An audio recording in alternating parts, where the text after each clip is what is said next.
El día empieza en un auto detenido. Dos inspectores aguardan frente al amanecer de un barrio residencial cualquiera, sin grandes aspavientos urbanos ni belleza calculada. La confirmación llega por radio. Se ponen en marcha. Lo que sigue es una coreografía precisa y brutal. Una comitiva de vehículos policiales toma una calle anodina, frena en seco delante de una casa y vomita agentes armados que derriban la puerta a las 6:15 de la mañana. Los gritos de una madre que no entiende nada. La orden de registro. La habitación de un niño. Y allí, en una cama sin hacer, con el torso desnudo y los ojos todavía llenos de sueño, Jamie Miller. La cámara, que ya ha empezado a moverse, no se va a detener durante los próximos 60 minutos. La cámara después sigue al inspector Bascom de una sala a otra. Recoge sus titubeos, su incomodidad al no encontrar un adulto apropiado para que asista al menor. Sigue a Jamie por la comisaría, por los pasillos del centro de detención, por la sala de interrogatorios. Sigue al padre, Eddie Miller, que intenta comprender y solo encuentra desconcierto. La cámara no juzga, se limita a no soltar. Y en ese no soltar reside el gesto más radical de la serie. No estamos aquí para comprender. Estamos aquí para no poder irnos. La forma contiene la pregunta que la historia no formula en voz alta. ¿Qué hacemos con lo que no tiene corte? ¿Qué hacemos con una realidad que no nos ofrece montaje? Cuando Netflix estrenó Adolescence, la atención recayó de inmediato sobre una presencia desconocida. Owen Cooper, nacido el 5 de diciembre de 2009 en Warrington, Inglaterra. Un debutante absoluto frente a la cámara. Su primer papel profesional. Su primera vez en un set. Su primer texto aprendido de memoria. Y sin embargo, lo que vemos en pantalla no es la inseguridad del novato ni el sobreesfuerzo del precoz. Es una opacidad que desconcierta. Cooper interpreta a Jamie Miller con una presencia que se niega a ser descifrada del todo. A veces encogido, como si quisiera desaparecer dentro de su sudadera. A veces desafiante, con una mirada que sostiene la de los adultos sin ofrecerles la tranquilidad que esperan. No es el monstruo, no es la víctima, no es el niño. Su cuerpo en escena se convierte en el territorio donde se libra la batalla central de la serie. La pregunta sobre qué alberga un chico de 13 años capaz de matar. La serie se niega a diagnosticarlo, y esa negativa es su mayor acierto. No hay un momento en el que Jamie se delate. No hay una escena que funcione como clave psicológica. Lo que hay es un cuerpo joven que atraviesa el arresto, la detención, el interrogatorio, la evaluación psicológica, y en cada instancia nos deja ante la incomodidad de no saber exactamente qué estamos mirando. La actuación le valió el Emmy al mejor actor de reparto, convirtiéndose en el ganador masculino más joven en la historia de esos premios, y el Globo de Oro en la misma categoría, otro récord de precocidad. Pero más allá de los reconocimientos, lo que queda es la sensación de haber presenciado algo que no se deja reducir a categorías conocidas. Un cuerpo que contiene una pregunta sin respuesta. El cuarto personaje de la serie, junto a Jamie, la cámara y el fuera de campo de la víctima, es la familia Miller. Ocupa el lugar de la normalidad rota. Esa familia común y corriente que los creadores querían mostrar para que cualquier espectador pudiera pensar, esto podría estar pasándonos a nosotros. Stephen Graham interpreta a Eddie Miller, el padre que asiste al derrumbe de todo lo que creía saber sobre su hijo, sobre su hogar, sobre su propio papel. No es un personaje escrito desde el juicio, es simplemente un testigo que no alcanza a leer los signos. Graham, co-creador de la serie junto a Jack Thorne, ha explicado que quería evitar la tentación de fabricar una justificación. Podríamos haber hecho un drama sobre un niño cuya madre es alcohólica o cuyo padre es un maltratador violento. En cambio, queríamos que vieran a esta familia como alguien común y corriente, como alguien como nosotros. Christine Tremarco encarna a Amanda Miller, la madre. Su presencia en pantalla es menos verbal que la de Eddie, pero no menos decisiva. Es el paisaje emocional de la casa. Una mirada que sostiene lo que las palabras no alcanzan a contener. Un cuerpo que se mueve entre la cocina y el pasillo, con la inercia de quien ya no sabe dónde apoyarse. El matrimonio Miller es un mapa de silencios y sobreentendidos. Eddie y Manda no discuten lo esencial, lo habitan.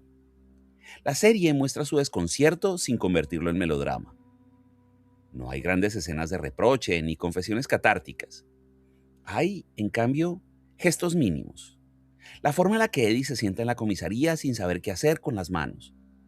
La manera en la que Manda responde a las preguntas de los agentes, con una entereza que parece a punto de quebrarse, pero que no se quiebra. La pregunta que la serie instala no es ¿qué hicieron mal? Es ¿qué fue lo que dejaron de ver? En el segundo episodio de Adolescence, la investigación policial se topa con un obstáculo imprevisto: los códigos digitales de los adolescentes. El inspector Bascombe, interpretado por Ashley Walters, revisa el perfil de Instagram de Jamie y encuentra lo que le parecen mensajes inocuos de una compañera de clase. Corazones de colores, emojis sin sentido aparente, comentarios que un adulto interpretaría como simples bromas. Es su propio hijo, Adam, quien le revela la verdadera naturaleza de esos símbolos. Cada emoji es un significante dentro de un sistema de signos que los adultos no alcanzan a descifrar.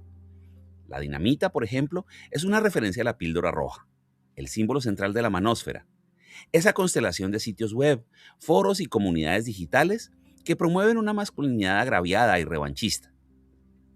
Los frijoles funcionan como un marcador de pertenencia al colectivo incel, los célibes involuntarios, por su parecido visual con otro meme recurrente en esos círculos. El emoji del número 100 alude a la teoría del 80-20, según la cual el 80% de las mujeres se sentiría atraído solo por el 20% de los hombres. Lo que Katie escribió en el perfil de Jamie no era un cumplido, era una burla dirigida a su posible adhesión a esas ideas. Una burla que Jamie, según todos los indicios, no supo procesar. Lo extraordinario de Adolescence no es que denuncie ese universo. Otras series y otros documentales ya lo han hecho. Es lo que muestra como un archivo invisible, como un código que opera en el centro de la vida adolescente sin que padres ni educadores tengan las herramientas para leerlo. La serie no convierte a Jamie en víctima de un sistema, pero tampoco lo aísla de un ecosistema digital que moldeó su manera de entender el rechazo, la masculinidad y la violencia. El segundo episodio de Adolescence abandona la comisaría y se instala en la escuela a la que asistían Jamie y Katie. Durante 50 minutos la cámara sigue al inspector Bascombe y a su acompañante, por pasillos, aulas, patios y despachos, mientras intenta reconstruir lo sucedido y localizar el arma del crimen. Pero lo que encuentran no es una pista, es un ecosistema. La serie despliega una coreografía compleja para sostener el plano secuencia de este entorno. 300 alumnos, además de profesores y acompañantes, participaron en el rodaje, meticulosamente planificados durante semanas de ensayo.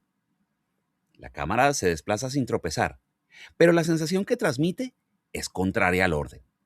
Un caos contenido, una atmósfera de tensión difusa, donde nadie parece especialmente sorprendido por lo que ha pasado.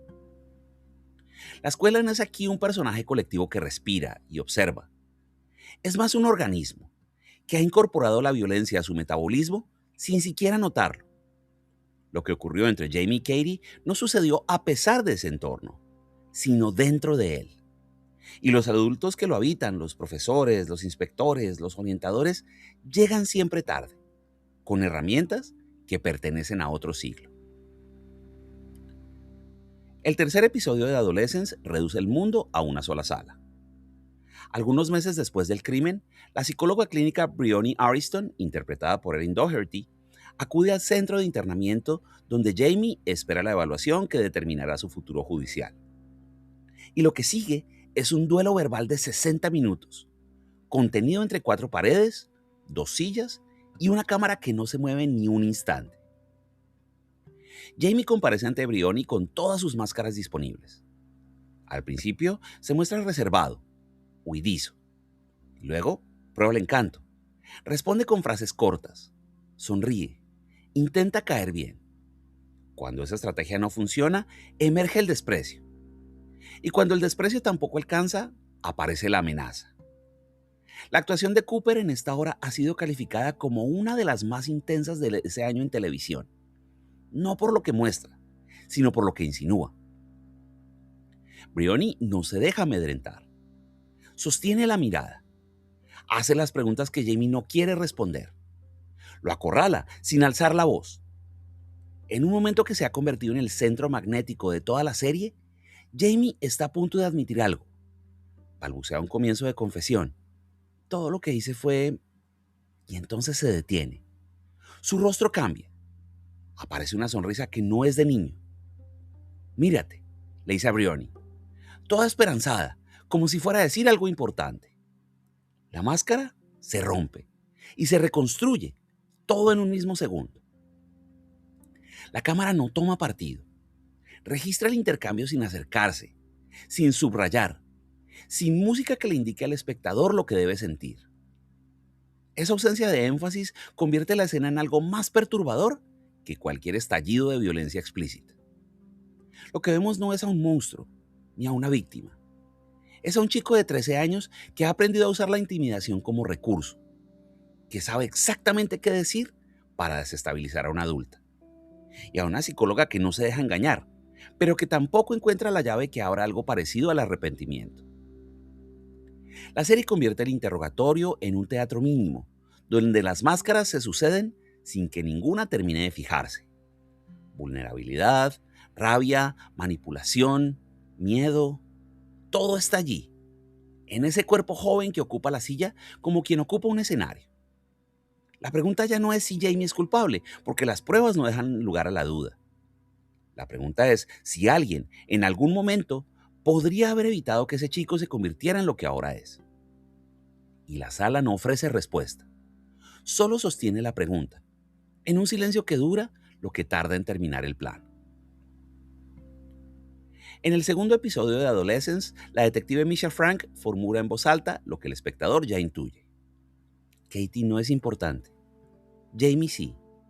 Todo el mundo recordará a Jamie, pero nadie la recordará a ella.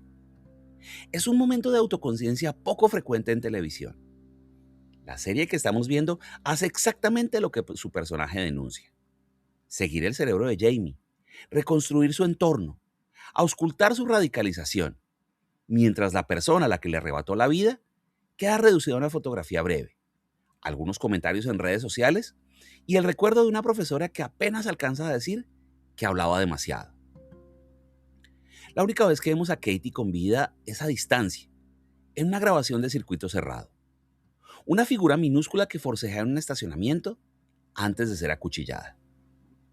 La serie toma esta decisión con plena conciencia de sus implicaciones.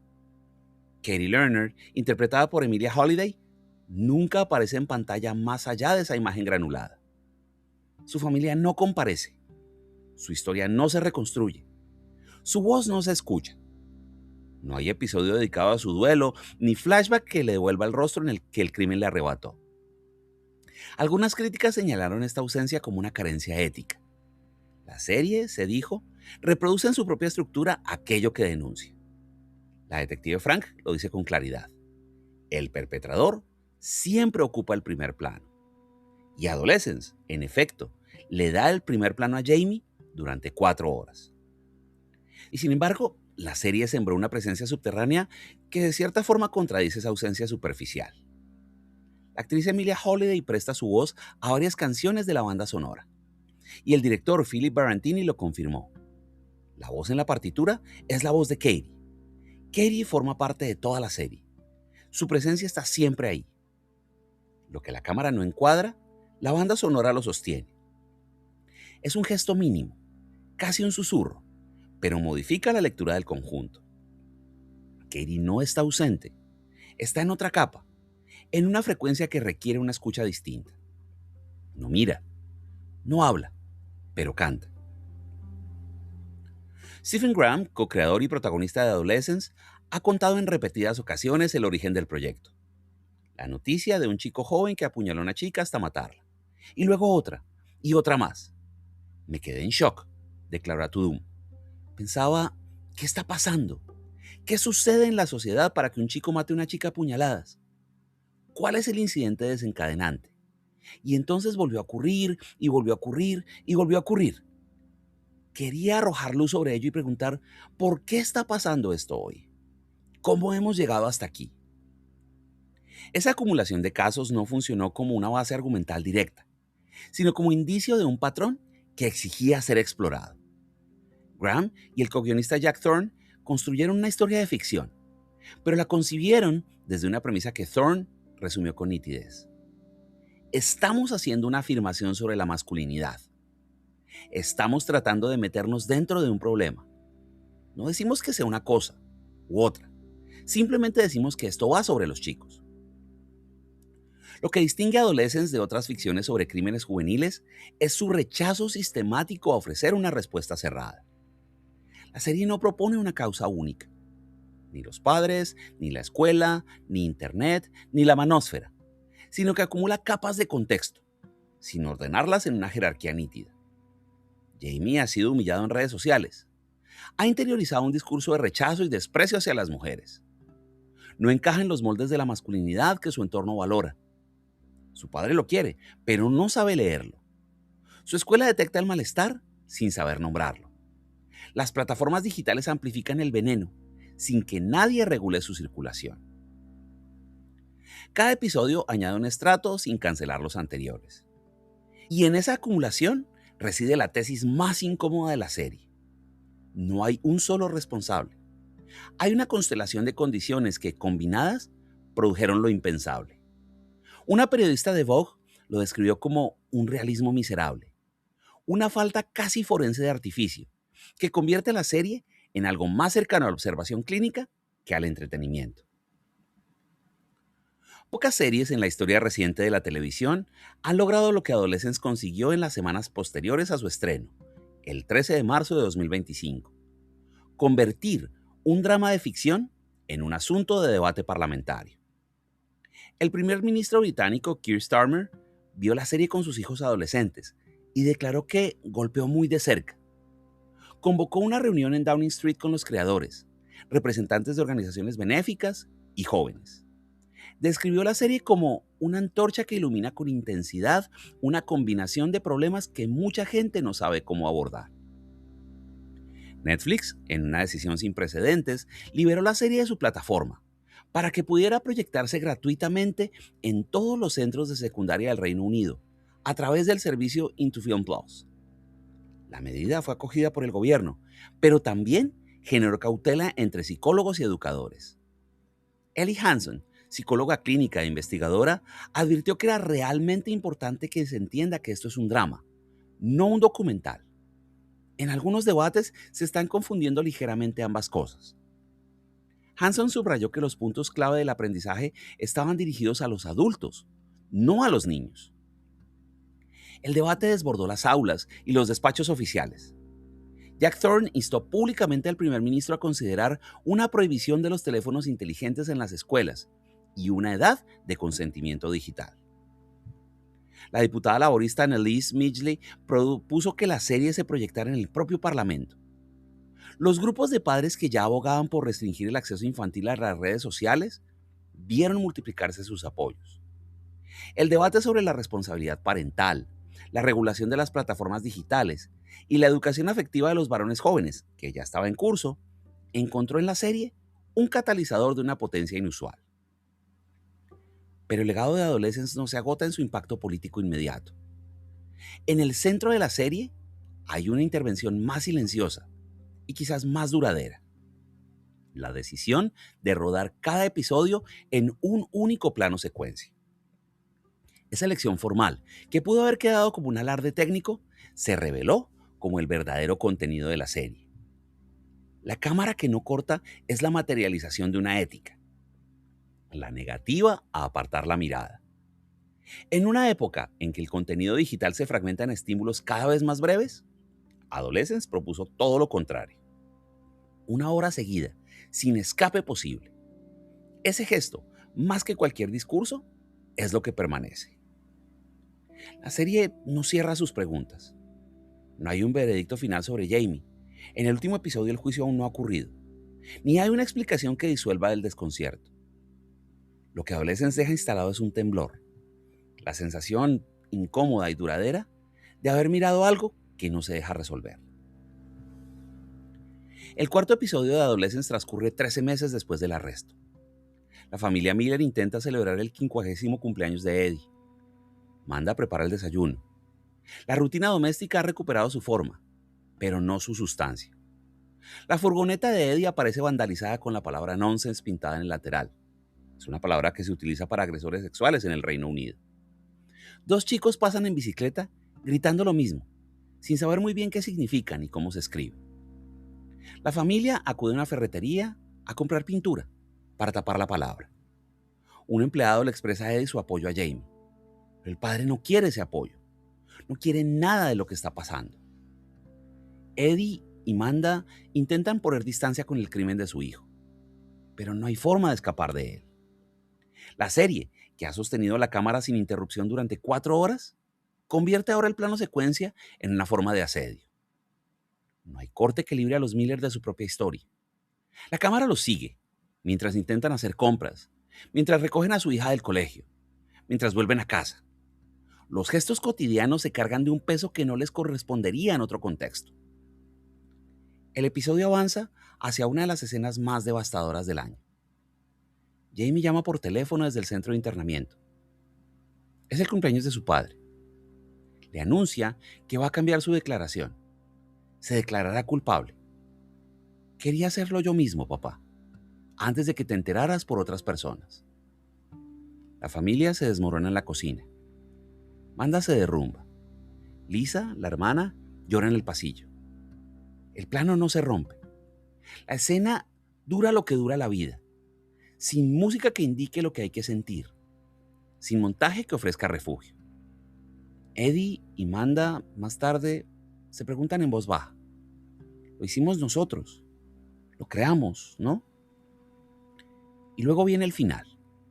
La cámara sigue a Eddie por las escaleras. Entra en la habitación de Jamie.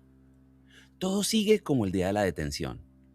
Los pósters de astronomía, la cama sin hacer, el peluche sobre la almohada. Eddie toma el peluche, lo besa y pide perdón. Debería haberlo hecho mejor. Se tumba en la cama de su hijo y llora. Esa escena no estaba en el guión original. La versión escrita indicaba que Eddie debía meterse en la cama de Jamie y cubrirse con las sábanas, como si fuera un avatar de su hijo encarcelado. Durante los ensayos, Stephen Graham propuso algo distinto: arropar al peluche. Esto es lo único que Eddie tiene y que puede tocar. Algo maleable, algo que Jamie abrazó, algo con lo que Jamie estuvo. Y lo que queda registrado en la toma final no fue una metáfora, sino un gesto. Un padre que arropa un peluche en una habitación vacía. La serie termina ahí. La cámara sigue a Eddie mientras se aleja. El plano, por primera vez en 4 horas, se cierra. Pero la sensación no termina. Lo que Adolescence deja no es una conclusión, sino una permanencia. La vida continúa y el temblor incómodo también. Gracias.